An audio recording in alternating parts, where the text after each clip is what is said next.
welcome to another episode of Codo Cinema, the podcast show where I talk about movies. I'm your host, Mark Codo, aka Codoman. Well, folks, I am back for another episode of Codo Cinema, and I'm going to talk about another movie that just came out in theaters. I'm going to review Predator Badlands. Yep, that is right. Predator Badlands is another 2025 movie that was released in theaters just recently, and I thought it would be I thought it would be a good opportunity for me to talk about that movie because the movie Predator Badlands caught my attention, and there was definitely a lot going on in that movie, so might as well talk about it as well. So anyway, Predator Badlands is a 2025 American science fiction action film, and of course, the ninth installment in the Predator franchise. The film was directed by Dan Trachtenberg and written by Patrick Asen from a story by Trachtenberg and Asen. The film stars Ella Fanning and Dimitris Schuster Kolamatanji as the two star in leading roles. The film follows a young predator named Deck, who is basically an exiled predator from his clan who crash lands on the hostile planet Jenna and must prove himself worthy of the hunt. Struggling to survive, he forms an unlikely alliance with Thea, who is a damaged Weyland-Yutani synthetic android, as they face off against a terrifying apex creature that challenges both human and predator instincts for survival. Now that sounds like a good plot to me. Now, of course, this is basically the ninth installment of the Predator franchise, and this movie is based on characters, basically the characters from the Predator by Jim and John Thomas, and it was produced by John Davis with Brent O'Connor, Mark Tolberoff, Dan Trachtenberg, and Ben Rosenblatt serving as producers. Jeff Cutter serves as a cinematographer, while the film was edited by Trachtenberg alongside with Stefan Grube, with music by Sarah Schachner and Benjamin Wallfish. And it was distributed by 20th Century Studios, although technically it's being distributed by Disney since Disney bought 20th Century Fox, which is now renamed as 20th Century Studios. And the film has a runtime of 107 minutes with a budget of $105 million. Predator Badlands had its world premiere at the TCL Chinese Theater on November 3rd of 2025. Fun fact, November 3rd is my birthday, so that movie came out on my birthday, by the way. And the movie was theatrically released in the United States by 20th Century Studios on November 7th of 2025. And the film received positive reviews from critics. Prior to the recording of this episode, I had the honor to see this movie with my twin brother, and I'm going to be honest, I had a lot of fun with this movie. It was actually a fun movie overall. Although the film does have some problems, I still enjoy the film regardless. But anyway, before I dive more into the movie, and yes, we are going into spoiler territories because this is a movie that is currently in theaters, so spoiler alert going into this episode, alright? So going into this episode, spoiler alert. So anyway, I just want to give you my brief history on the Predator franchise. I have seen the original Predator movie, the one with Arnold Schwarzenegger, and that movie alone, the first Predator, the original Predator movie that came out in 1987, starring Arnold Schwarzenegger, that movie is really good. It is a really good sci-fi action movie, and at times pretty scary too. At times as well, like that movie alone holds up to this day. And of course, the sequels that follow tried to capture what the original Predator movie had, but unfortunately, none of them could at least top what the original had. I mean, sure, yeah, Predator 2 wasn't great, but it actually found a cult following after its release. To which Predator 2 came out in 1990 that had Danny Glover in the lead role. And then on top of that, you also have Predators, which came out in 2010, which I actually heard some good things about that movie, although still not as great as the original. Although still not as great as the original. And then you also have the 2018 Predator movie, which I heard that movie wasn't that great at all. And then you got the Prey movie, which came out in 2022, to which that movie was actually pretty good. I actually saw Prey on TV, and sadly though, that movie did not get a theatrical release. It was actually released on streaming, basically Hulu. It's a shame that it never got a theatrical release because that movie actually got positive reviews and high viewership, leading to Dan Trachtenberg, who actually directed the Prey movie. He actually went on to direct two additional Predator movies, Predator: Killer of Killers, which, funny enough, actually was actually released in June 6th of 2025, which is basically an animated movie. And then, of course, Predator Badlands, which is basically, which was also released in 2025 as well. So yeah, and then of course, the Predator series has also crossed over with the Alien franchise as well, which was basically two crossover series: Alien versus Predator, which came out in 2004, and Aliens versus Predator Requiem, which came out in 2007. Plus, of course, it also plus they also did comic books as well, and of course video games, soundtracks, and many other forms of media as well. So anyway, that's my brief history on my background with the on the Predator franchise. But to be fair though, I still prefer the 1987 film over any of the sequels. But Prey, and I'm pretty sure the 2010 Predators movie is a are close to, are they're basically close. And I'm pretty sure Predator Badlands too, because I actually enjoyed Predator Badlands. And of course, there were positive reviews. I know Rotten Tomatoes gave an 85%. And of course, Rotten Tomatoes gave an 85%. There was also a 78 definitive recommended score on Post Track. Metacritic actually gave the film a 71 out of 100 based on 40 critics indicating generally favorable. So it's been getting some good buzz. So it's been getting some good buzz from so it's been getting some good buzz from people. Although I'm not really sure about the box office because keep in mind, 20th Century Fox did not, well, technically they kind of did distributed this movie, but it's basically Disney. We're talking Disney at this point. Like, this is basically Disney distributing a Predator movie, right?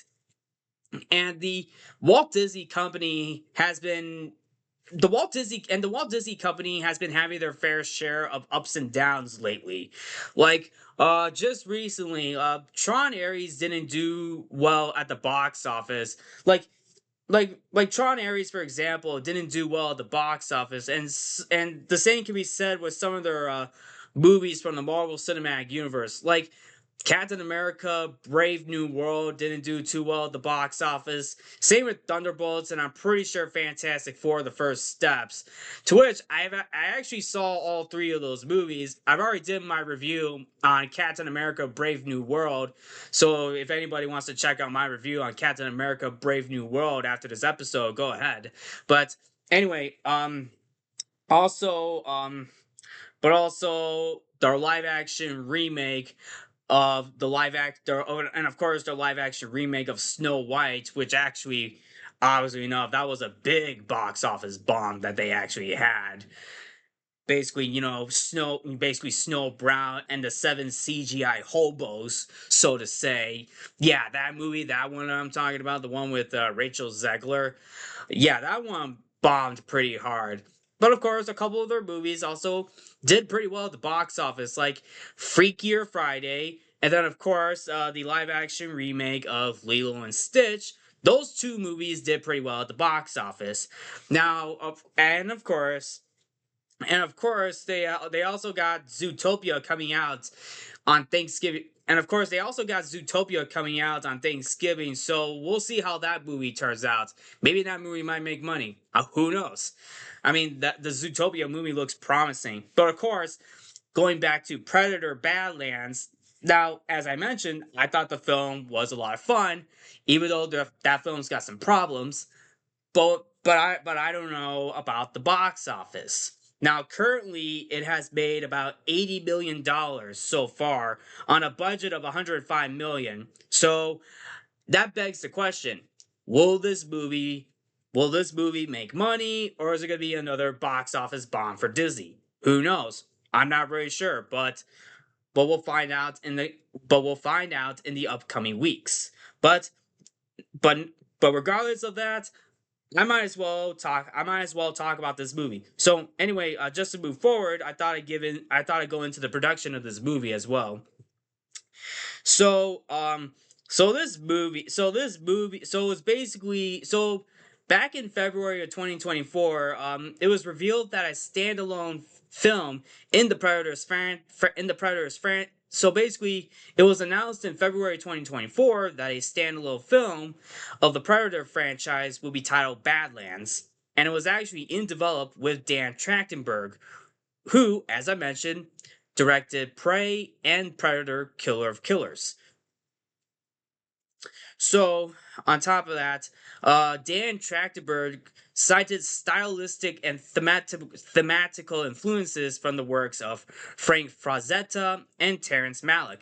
And of course, citing characters like Conan the Barbarian, Drax the Destroyer. Then you got films like Shane, Mad Max 2, The Book of Eli, and of course, Clint Eastwood westerns, and then of course the video game Shadow of Colossus. So Dan Trachtenberg was basically he cited different influences from other films, characters, and of course, he cited other films, characters, and such, And I think that's actually pretty good, citing, getting inspiration from other characters and movies to, bring the Predator movie to life. And I think that's actually pretty good. So anyway, moving forward, Ella Fanning, who plays Thea in the Predator movie, was in talks to join the film in a dual role, which was later confirmed in August of 2024. Predator Badlands is intended to be a self-contained entry in the series, set on the Predator's home world and focusing on the culture of their species. And of course, to this end, a consistent written and verbal language for the Predators was developed for the film by linguist Britton Watkins. The film adds the terms Yachtja and Yachtja Prime to the Predator film series to refer to the Predator species and their home world, respectively, which I think that is actually very interesting right there. Now, these terms were first introduced in the franchise's expanded universe, first appearing in the 1994 novel Aliens vs. Predator Prey, authored by S.D. Perry and Steve Perry, which itself was a spin-off of the Aliens vs. Predator comic book series published by Dark Horse Comics. In departure from previous films, the Predator Deck is the protagonist rather than an antagonist. Deck is portrayed by stuntman Dimitris Shuster Kolomatanji, if I'm saying his name right, and I do apologize if I mispronounced his name. But anyway, Demetrius Shuster Kolomatanji, who also learned the Predator language specifically for the role. To create Deck's physical appearance, Studio Gillis designed a creature's suit to portray Deck's body, while Deck's face was digitally enhanced using motion capture computer animation to convey more subtle emotional expression. Weta Workshop also contributed to the film's practical effects and designs. The fictional Weyland-Yutani Corporation, featured in the Alien franchise and created by screenwriter Dan O'Brien for the 1979 film Alien, appears in the film.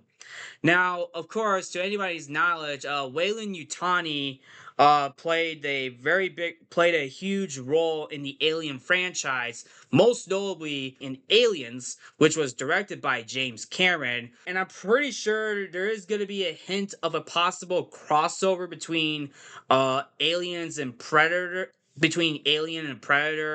in the near future, but we'll see how far this franchise will go with Disney. But who knows? We'll see what happens down the line. But just to anybody's knowledge on who but to anyone's knowledge on who Wayland on what the Wayland Yutani Corporation is. Wayland Yutani is basically, like a corporation, right? It's basically a part of the Alien franchise that depicts a series of deadly encounters predominantly spanning the 22nd and 24th centuries between humanity and the xenomorph, a hostile between humanity and the xenomorph aliens, and of course, extraterrestrial species. And of course, humanity being depicted as a space-faring species with an interstellar dominion. Space journeys even typically last months, even years, and require the use of cryosleep. And of course, seeking profit as well. Plus, Wayland Yutani has these synthetic androids, humanoid androids as well, right? So that's basically, the Wayland Yutani Corporation in the Alien franchise, and now they're playing a role in the Predator series as well, particularly with Predator Badlands. And also, funny enough, the working title for Predator Badlands is basically called Backpack. And funny enough, just to give you a spoiler, Deck, the Predator, uses Thea, the android, as a backpack for part of the film. Funny enough. So yeah, that's a pretty clever title. That's a pretty clever working title right there, folks. But anyway, computer generated imagery was also used throughout the film, with vendors such as Industrial Light and Magic, Weta FX, Rising Sun Pictures, Trickster, Important Looking Pirates, The Yard VFX, and Frame Store. According to Dan Trachtenberg, every shot of the film required visual effects work.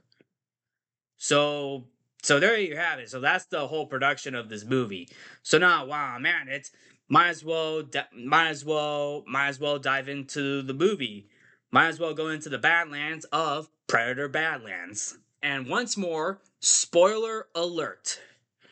So basically, the film follows Deck, who is a runt predator from the planet Yacht Prime, and Deck takes a vow to hunt the Kalisk, an unlikable apex predator on the lethal planet Jenna, in order to earn the approval of his father.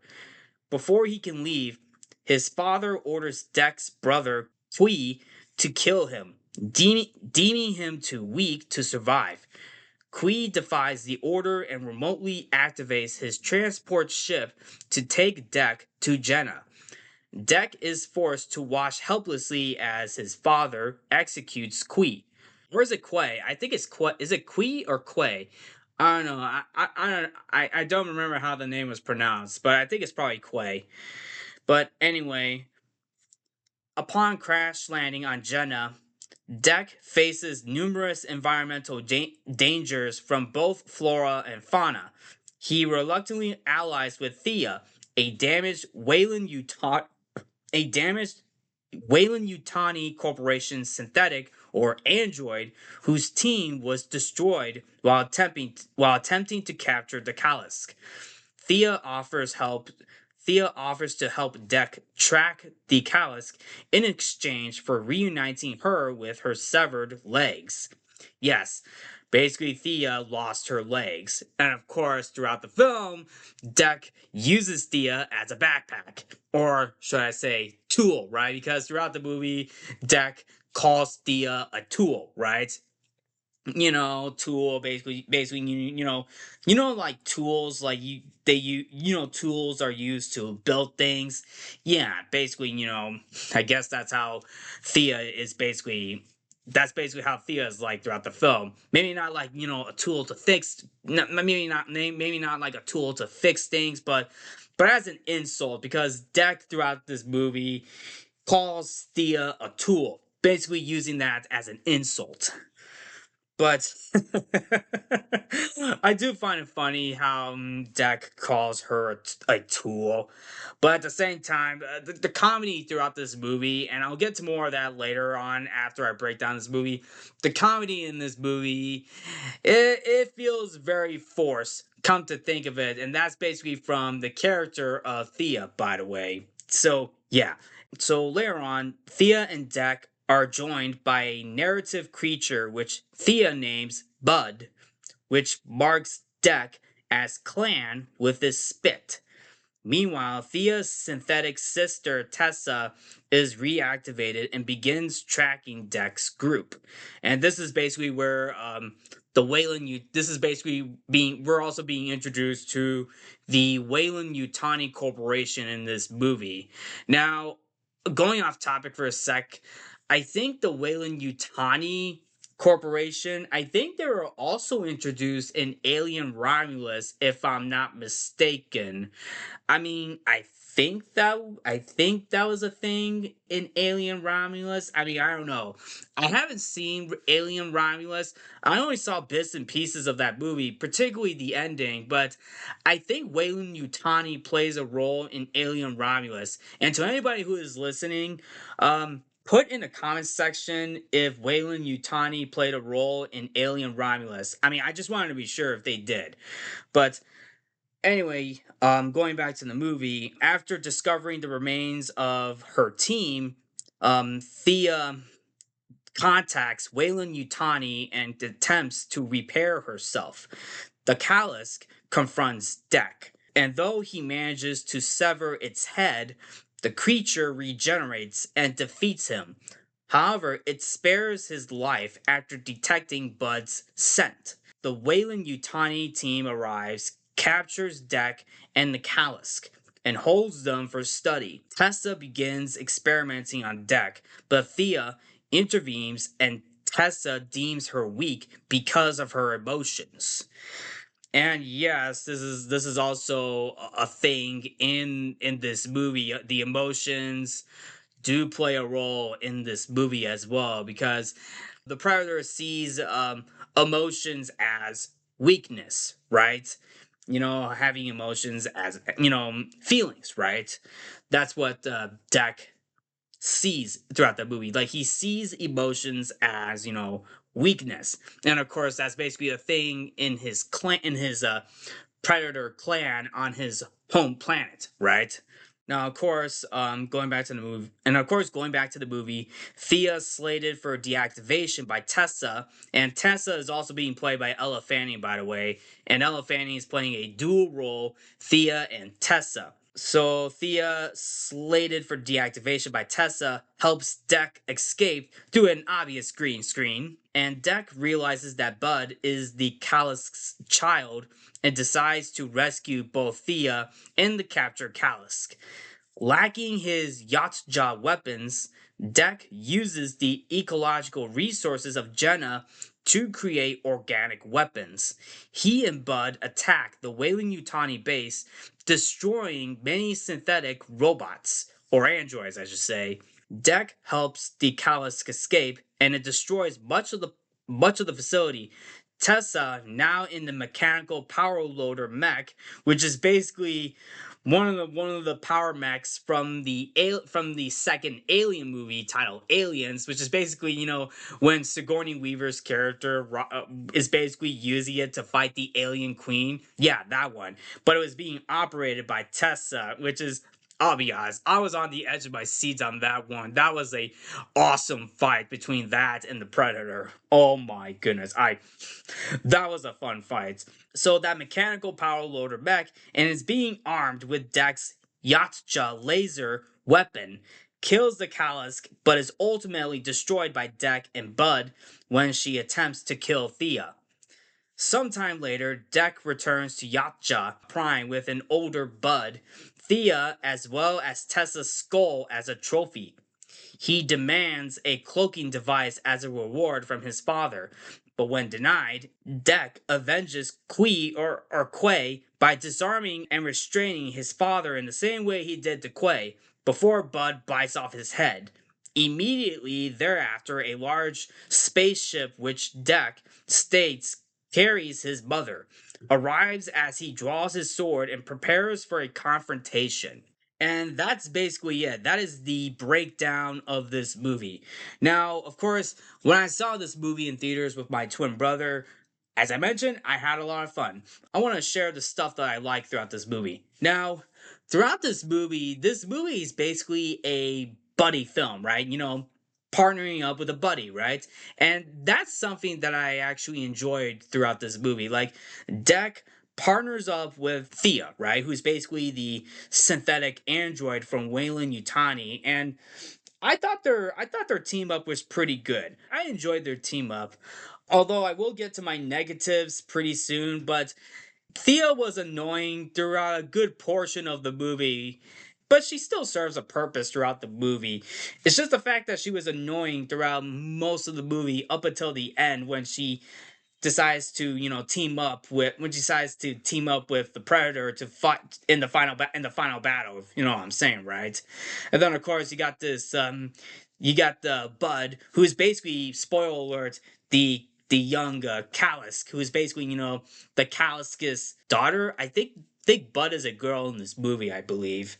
So yeah, I also like how the different planets are basically desolated. It feels desolated. Sure, it does seem bland at times, but when you have a film that is titled Badlands, you're kind of expecting, a planet that looks, desolated, destroyed, so to say, right?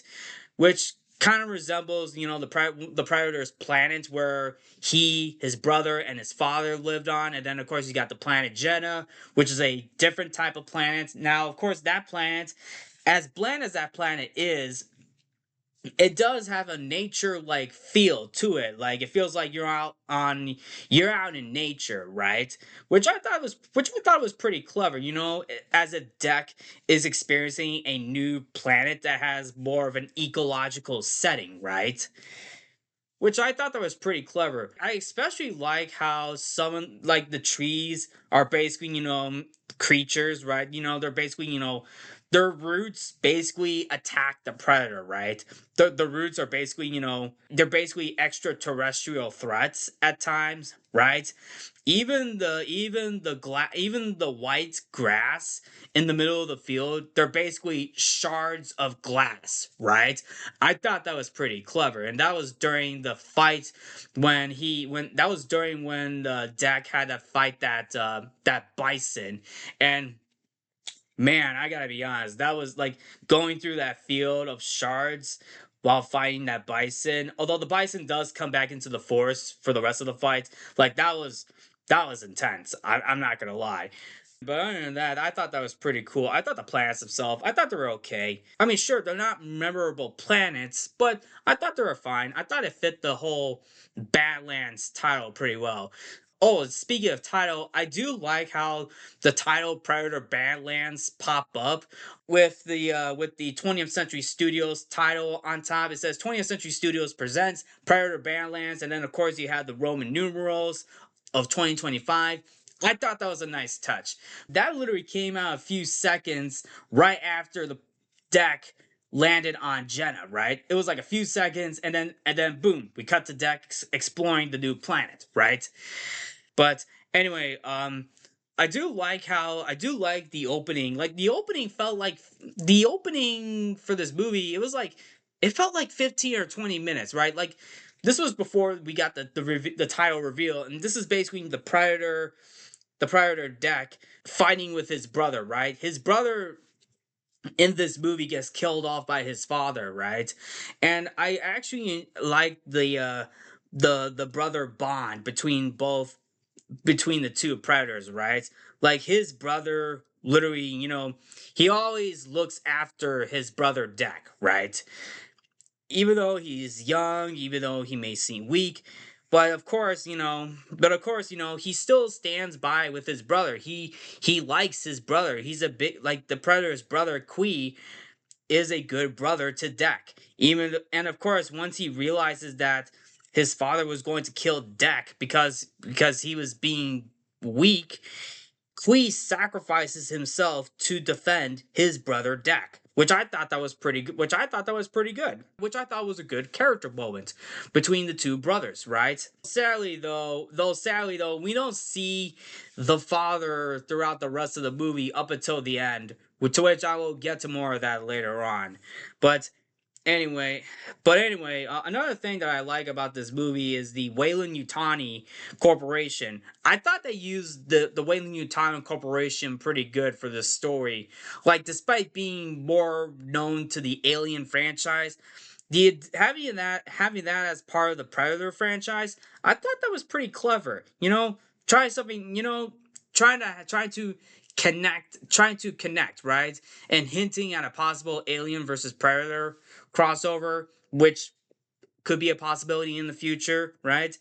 I especially like how Deck fights off the Weyland Yutani synthetics at the end of the movie, right? Like it's like the Weyland Yutani synthetics are now the hunted, right? Because when it comes to Predator, right? The predator is basically a hunter, right? A hunter who hunts the hunted, right? But of course, the Weyland Yutani synthetics are basically the hunted, while Deck is now the hunter, especially at the end of the movie, right? Which I thought was pretty clever, right? I always find it clever where when it comes to Predator movies, the Predator is basically the hunter, and then the victims are basically the hunted. But of course, it does go in reverse, where the victims become the hunters and the predator becomes the hunted, right? If you know what I'm saying, right? And I do like the use of wolf, right? Because a wolf, for example, is a predator who hunts the hunted, right? Which I thought was very clever, and that is actually mentioned throughout this movie too. In fact, there is a quote that was actually said in this movie from Deck. He says, "You protected me, brother Wolf." Right? He's like, Wolf is basically, the predator, right? Referring to himself as the predator, the hunter, right? And then, of course, going back to Kui and Deck, Kui says, "You fight with rage." Deck is like, "I fight like father." And Kui says, "You are not father, you are Deck." And that's another thing I kind of like. Deck is Deck. He is not his father. Because throughout this movie, Deck wants to prove himself to be a powerful hunter, right? Instead of being this weakling, right? But of course, his father disapproves that because he sees Deck as a weakling instead of a powerful hunter, which at one point he tries to kill Deck at the beginning of the movie, but thankfully though that did not happen. And it's upsetting too, and it's upsetting that his father had to kill Kui at the beginning of this movie. But there's also a moment with Thea saying that you're hunting something that can't be killed. And she is referring to that Kalisk, and she's referring to that creature that the predator is hunting, right? Because that creature that Kalisk, I'm pretty sure, yeah, the Kalisk, that Kalisk, which is that apex predator, that apex predator could not be killed. Although apparently it got killed by Tessa at the end of the movie. But I do like that quote because you're hunting something that can't be killed, but apparently, yeah, that apex predator was killed, but in the middle of the movie, Deck couldn't kill that creature because it was something that he couldn't kill. Because that apex predator had something more inside, right? Basically regenerated powers, right? But anyway, but yeah, Also to mention are the action sequences. I enjoy the action sequences throughout the movie. Like the beginning of the movie between, him and his brother him and like Deck and his brother were fighting at the beginning of the movie, which I thought was pretty clever, showing off the war, showing off their fighting skills as predators, right? Especially on their home planet. I thought that was pretty clever. The father and son fight at the beginning of the movie, and then of course the moments where Deck is fighting off different creatures on the planet Jenna. I thought that was pretty cool. And then of course the apex predator Calyx fight. I thought that was pretty cool. I also liked the final battle between Thea, Deck, and of course Tessa inside that giant mecha suit. Oh man, that gave me serious vibes from Aliens when Sigourney Weaver was in that mech fighting the alien queen. Like I thought that was awesome. Even when Deck was taking out the Weyland Yutani soldiers, that was awesome too. One other thing to mention is the music. The music was done by Benjamin Wallfish and Sarah Schachner. To which I thought the music for that movie was actually pretty good. I actually liked the electric chorus that was actually used in this movie, and it's basically giving out the sound of the yacht jock culture, and Benjamin Wallfish felt the film needed its own identity and original music without borrowing themes from Alan Silvestri's score. And to be quite honest, I actually like that. Now, Alan Silvestri's score for the original Predator movie is really good. But I do like how other Predator movies are trying to, do their own scores, right? Although part of me wishes to hear the original Predator score from the original movie, as a callback.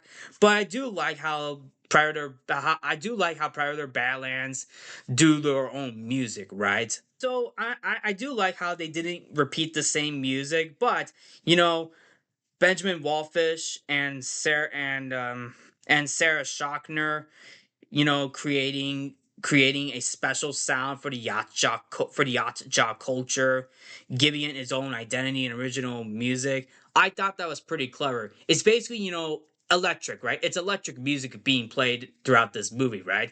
I thought it was a nice touch, giving it a science fiction feel to it, right? But anyway, that's basically me giving out my good thoughts on this movie. Now let's get to the bad side of things. Now there's not a whole lot of bad things, but it is worth mentioning some of the bad stuff that happened in this movie. So let's talk about it. Now, my first complaint about this movie, and right out of the gate, is basically the comedy. Now, but for the most part, the movie's not a comedy, but there are moments where the comedy feels forced. And that comes from the character of Thea. Like, literally. I cannot tell you how forced the comedy feels. Like, when Thea sees Deck for the first time, she gives out some, she talks like she talks about like the creature. She talks about different creatures and talking about the land and stuff. It's like, oh yeah, yeah, yeah, you know about this creature, yeah, yeah, this type of creature's gonna knock you out or something. Oh yeah, those creatures behind you, they're basically hungry for bugs, that sort of thing. She's going on this montage of basically, an exposition dump on the planet Jenna, and Deck is basically so annoyed by Thea to the point where at least once he drops her, to which those moments are kind of funny. It's like Deck wants to shut up this android, right? Like literally, she keeps talking so much just to just to shoehorn the comedy in this movie, right? I get it that this movie was trying to be buddy film, but my goodness, do you really have to force the comedy? Am I watching a Predator movie, or is this a parody of a Predator movie? If it was, a different, even if it was a, sci-fi comedy movie, right? I couldn't stand the comedy from Thea throughout this movie, at least up until the end, right? And then, of course, one other bad thing to mention is the storyline, is the whole revenge storyline where Deck confronts his father. Right now, as I mentioned, Deck's father kills his brother. Right, and Deck comes back to avenge his brother's death, right? Those were the only times where we see those were the only scenes where we see his father, right? Now, yes, it is mentioned throughout the movie as well with that Deck has emotions about, his brother's death from his father, right? But of course, we never get to see any more scenes with his father, right? So how come his father never, hunts him down, right? This is basically a revenge story. So why are we putting in this revenge subplot, right? And if we don't see the father throughout the whole movie, right? We only see that at the beginning and at the end of the movie. The whole middle portion of the movie is just basically, Deck hunting down this apex predator, proving that he could be, a strong warrior, right? Or hunter, right? But of course, I feel like that whole plot of him avenging his brother's death, it feels completely sidelined and only used at the end of the movie, right?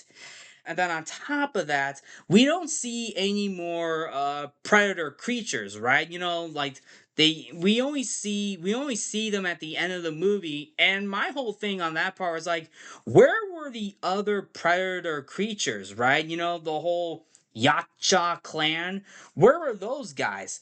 Why didn't they show up at the beginning of the movie? Like, we only see his brother, himself, and his father. That's it. The rest of the clan come out at the end of the movie instead of, at the beginning of the movie, or maybe have another scene where have a scene where, his father was thinking about, about his son, right? Thinking like, oh yeah, my son is gonna come for vengeance, right? And then the predator clan kind of like, be there, right? That sort of thing. Like, and yes, that does show that, yeah, there's more predator clan members, but we don't really see that throughout the whole movie, right? I mean, I guess that's kind of the intention throughout this movie, but I would have loved to see a couple of scenes where we see more Predator clan members, right? While the ending fight where Deck kills his father is pretty cool, I was just whatever, man. I was just completely out of it, and I'm just like, whatever, man. I do like how he got his father's cloaking device. The cloaking device where he turns invisible, right? I thought that was I thought that was pretty cool how he got that at the end. And then of course that laser gun that he got that back from Tessa, to which she used at the end of the movie as well. I'm actually glad that he got that laser gun back. But yeah, but also to mention, going back on the topic of comedy, there were some moments of comedy that I actually like. For example, when the predator and this creature who turns out to be the young apex predator Calisk, like this Calisk copies the predator's every move when the predator is about to go to sleep.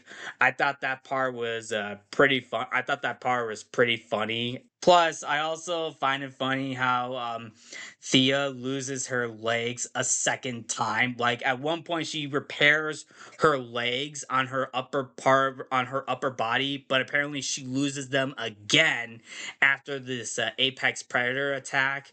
And this does give me vibes on this whole the whole SpongeBob character of this one guy who always screams my leg, right? Yeah, that's what Thea is like. That's my whole thing on the whole part where Thea loses her legs, and in my mind I'm just like, my legs. Yeah, that was pretty much my whole thought process on that.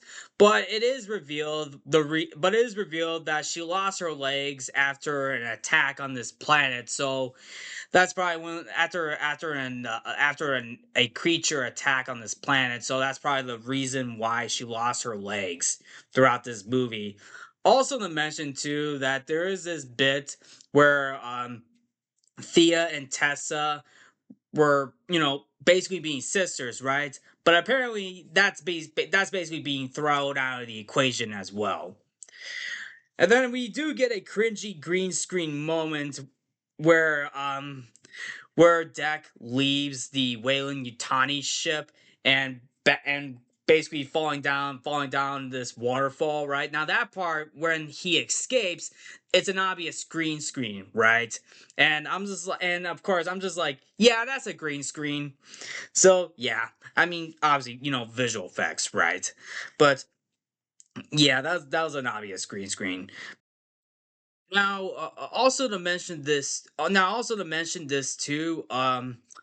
This movie is rated PG-13, right? Now, outside of Alien versus Predator and its sequel, the Predator movies all received an R rating.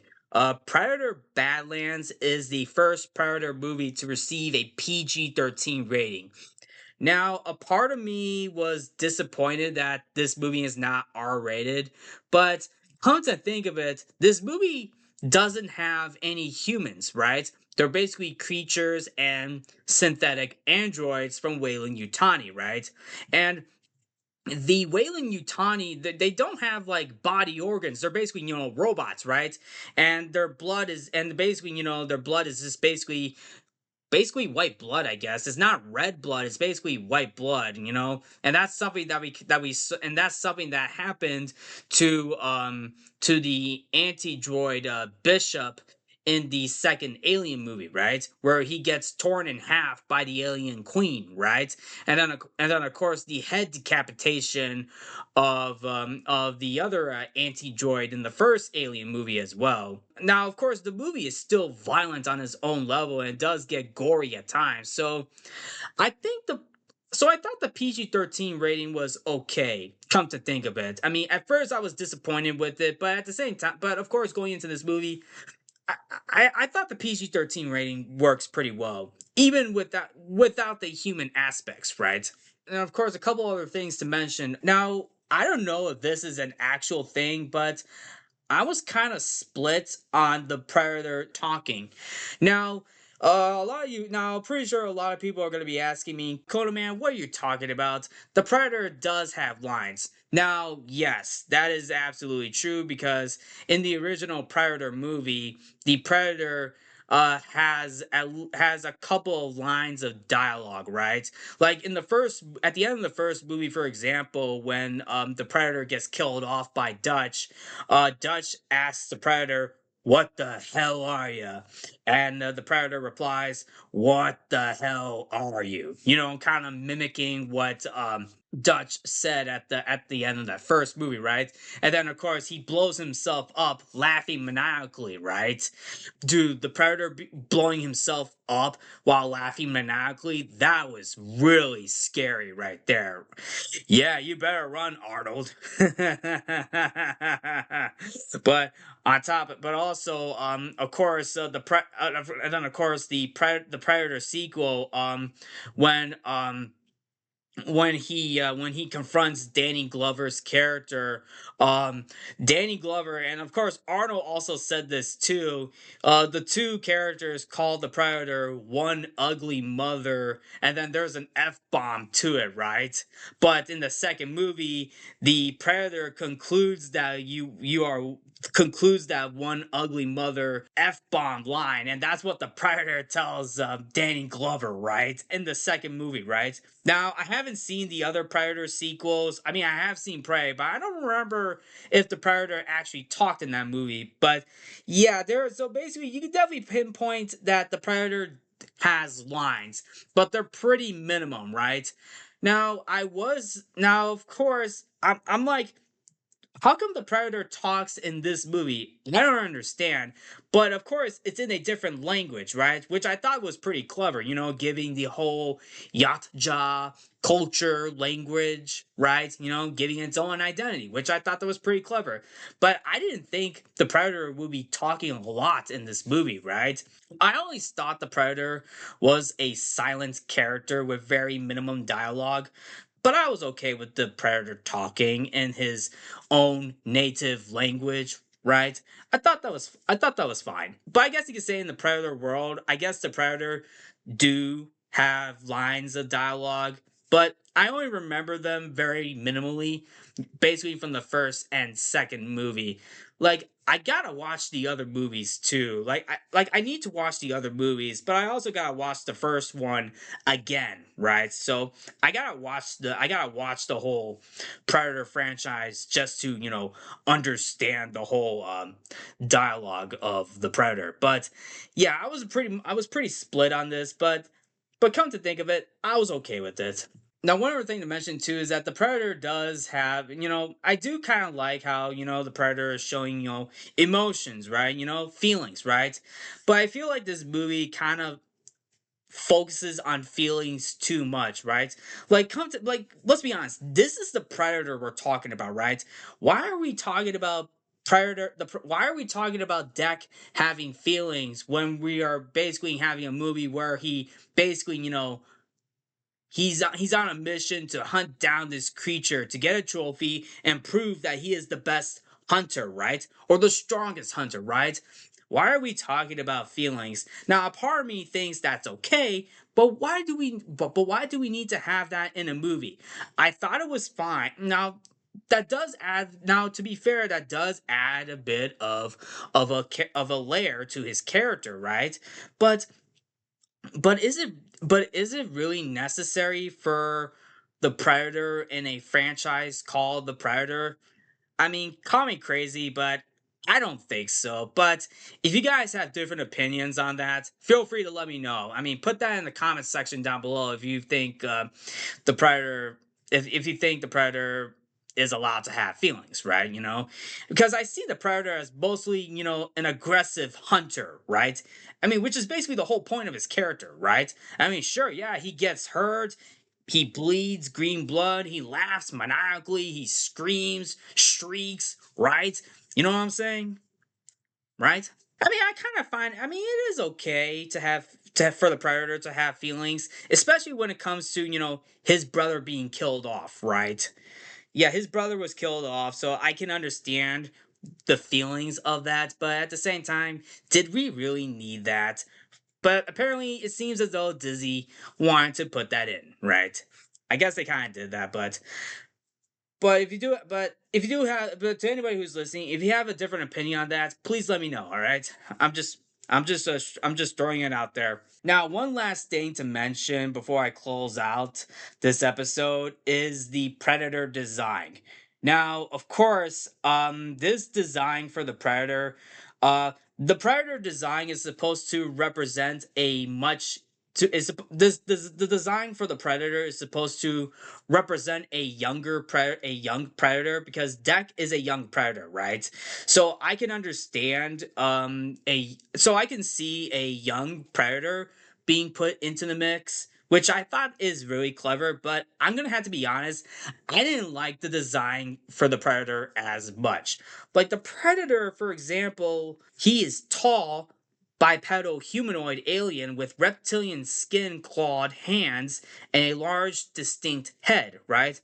Sure, we got that in this movie. Plus, it also has mandibles, right? Mandibles on his face, right? Which we got.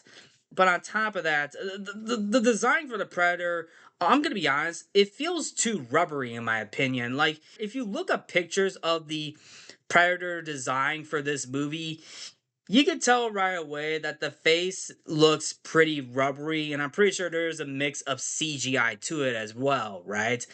But my only complaint, which doesn't sound much, but if you look at the other Predator designs in the other films, the Predator's face, like, his face, I mean, it's his face had water droplets, right?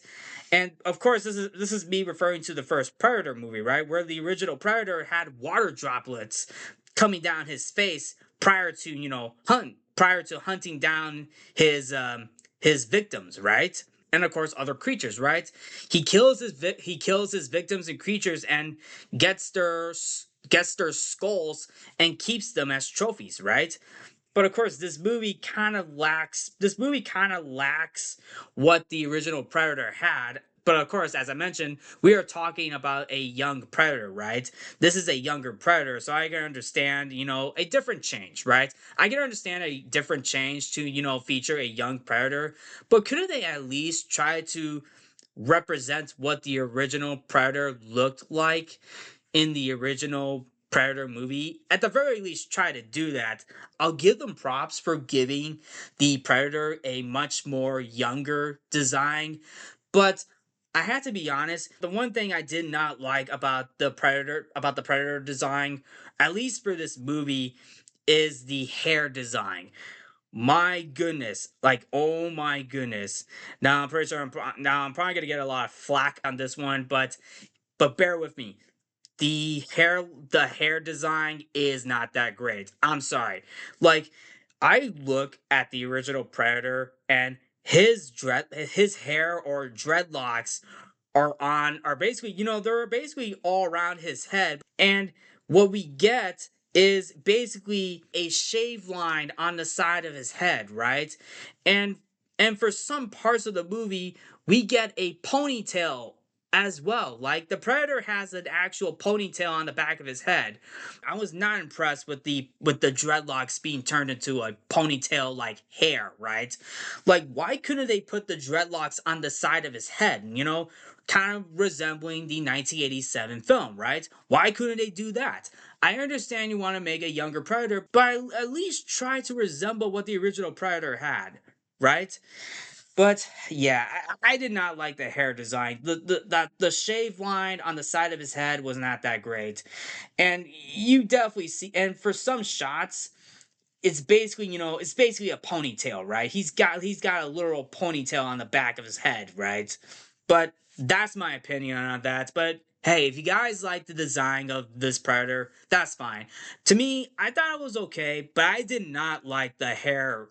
I did not like what they did to his hair in this movie. But keep in mind, some of the stuff that I'm mentioning throughout this movie is my own opinion. So if you do have an opinion on the stuff that you have seen in Predator Badlands, please let me know. But other than that, that's pretty much it on. But anyway, that's pretty much it. So there you have it, folks. That is my take on the Predator Badlands movie. Now, to anybody who is now, of course, like I said, if you have a different take on this movie, please let me know. Let me know your thoughts in the comment section below. But with that being said, that'll be a wrap for this episode. So what did you guys think of Predator Badlands? Did you guys like this movie? Did you not like this movie? Did you think this movie was okay? Did you think this movie was a lot better than many people thought it was? I would love to hear your thoughts. But anyway, that will be a wrap for this episode. Thank you all for tuning into Codo Cinema. I'm your host, Mark Codo, aka Codoman. Remember to watch movies and stay positive.